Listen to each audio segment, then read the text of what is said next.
Good evening, everybody. Welcome to Phoenix Bar and Grill. This is Judge My Jokes, the second show. So Judge My Jokes, the comedians, they perform their best 5-minute set.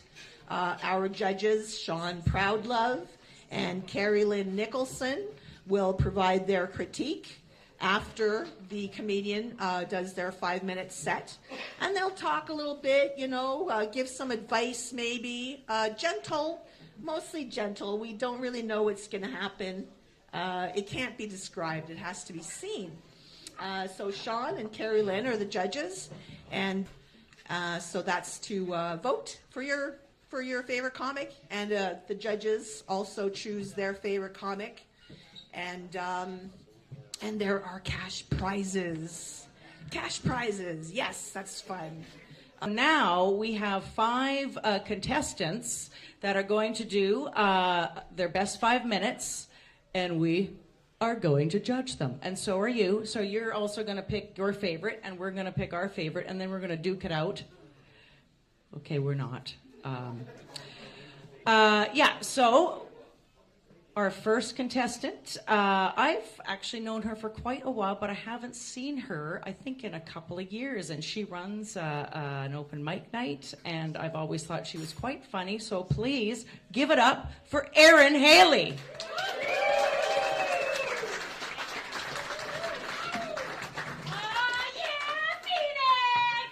Yeah, Sean, Carolyn, nice to see you both. I haven't seen you since COVID. You look like you made it through. Very proud. Oh, man. You guys having a good night so far? Yeah. Me too. I had a bit of a weird week this week. I got invited to my 15-year high school reunion this week. Was supposed to be 10, but COVID. So we got 15-year high school reunion. And honestly, I don't know if I want to go to this thing. I don't know these people. I haven't talked to them in 20 years. What am I going to tell them? Hey, Kyla, how's it going? I guess you were right. I am a dyke. I don't know. I don't know if I want to go. I get anxious, right? I have social anxiety. And normally how I deal with my social anxiety is I leave conversations to go outside and smoke, right? Right? Yeah. No, but I've been trying to stop smoking. Any previous smokers, old smokers? Yeah? Holy smoke. It is hard to quit. It is hard. It's really hard to quit. I'm doing the gum. I've been doing the patch, everything. And my wife told me, she's like, Erin, why don't you try vaping instead, right? And I'm like, that's a pretty lesbian thing to say. Oh no, take that dirty, nasty thing out of your mouth. Here, try this battery-operated alternative instead. You know what I mean? Oh. I'll just keep putting whatever I want in my mouth. Like I'm at the dentist. Yeah. Oh, man. I'm not what you call a lipstick lesbian, right? I'm more like a deodorant dyke, I'm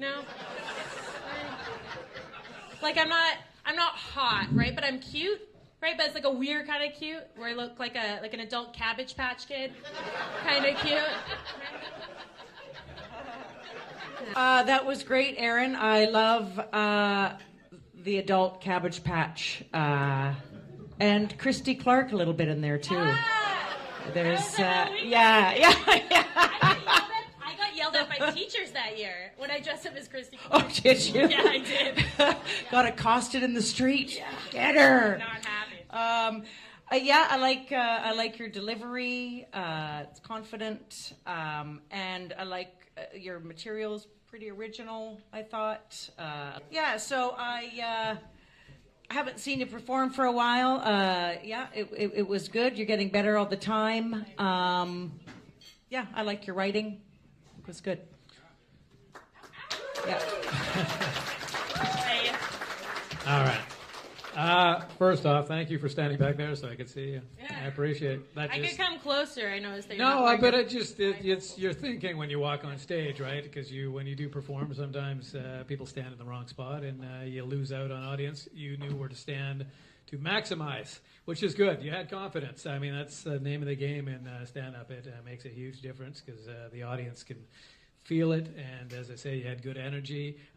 Reunion. I like the reunion joke. I just need more. If somebody taunted you and said you were a dyke, give me a little bit more. Who else was throwing out insults, and were they right? I'm not asking now.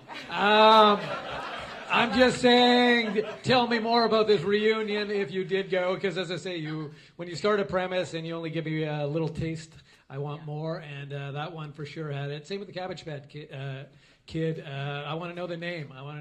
What is your Cabbage Patch Kid's name? Now, once again, don't want to know now. These are things for the next show.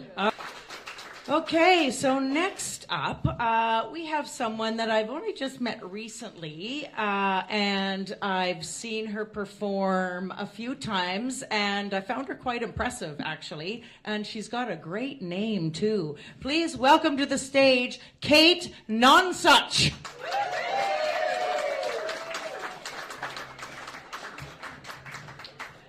Hi, Kate. Thank you. Can you see me? Because really, you wouldn't want to miss me. All right, then. Maybe you're thinking, does that old biddy really think she can do stand-up? Shouldn't she be home drinking tea or knitting muffins? Or maybe she should be online ordering her coffin.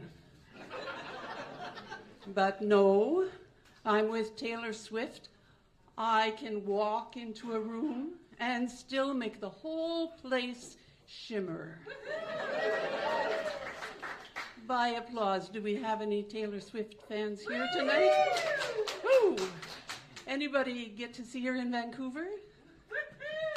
Woo!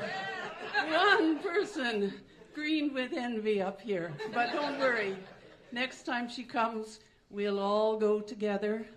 Lucia, the birthday girl, is going to charter the bus for us. I wasn't always a Swiftie. That's what we call ourselves, Swifties. When I first heard about her, I thought she was just another empty-headed pop star who, for some reason, liked to go on stage in a swimsuit. Did she think she was at the beach? Is everything she owns in the dirty clothes? Does she think she's so hot that she's going to set off the sprinkler system? You notice that I'm fully clothed tonight, right down to the orthopedic sneakers. Yes. But lately, I've learned about another thing about Taylor Swift, her activist side. She had me, the first time I heard her say, "I'm so sick of running as fast as I can. Don't you think I'd get there faster if I was a man?" Me and Taylor Swift, activists in disguise.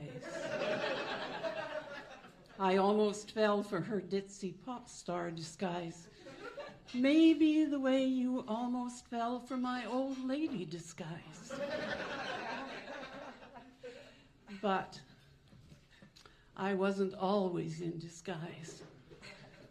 40 years ago, I didn't have to wear a disguise. I was a lesbian. By applause, do we have any straight people in the audience tonight? Thank you. Thank you for coming.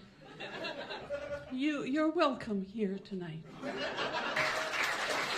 It was Kate Nonesuch, everybody. That is a great name, Kate. Okay, so I like you have a very measured pace, which, have you performed before? Have you done other types of performing? I was a teacher.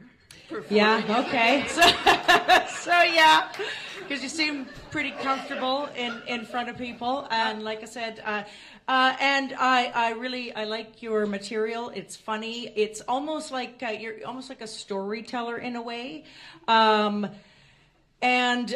you got some good laughs, but I think you could punch it up a little bit more, a few more jokes in there. But you're really interesting just to hear you speak. So yeah, I think you're definitely doing well, especially for someone that I think you only just started comedy, didn't you? A year ago. Yeah.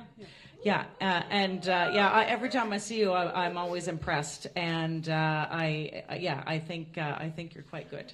Good job. Thank you. I like these people. Hi, Kate. My name's Sean. Nice to meet you. Thanks for trying comedy a little later in life. A lot of people just think about it and never do it, and it's always nice to see people older than me on stage. Because I'm generally the old guy, and I'm like, oh, fuck you all. But then you trump me. But as I say, that's something that you want to talk about because you simply have. You get the pick of the litter for the jokes. As I say, if you are distinct in comedy, you really want to milk that. If you were a teacher, I want to know about your teaching. As I say, comedy is always about picking things that you've done in life and telling me more, because if you told me you're a teacher, I'm like, I buy it, even if you lied to me, which clearly you like to lie. But every word was the gospel truth. Oh, that's all right. Yeah, that's a good thing. So you can get me to see Taylor Swift? But it's one of those things, as they tell me a little bit more about your life. I want to know a little bit about you as you're set, and then, as I say, you can exaggerate here and there. As I say, you're charming. As I say, you know how to tell a joke. You've got the fundamentals of A plus B equals C, but yeah, just a little wordy sometimes. So maybe just look at, do I need to say this particular part? Because sometimes we add a lot of words when we fumble a joke or it's not quite there. But as I say, just keep telling jokes, and as I say, you're heading in the right direction. Thanks, Jeff. Kate Nonesuch, everybody.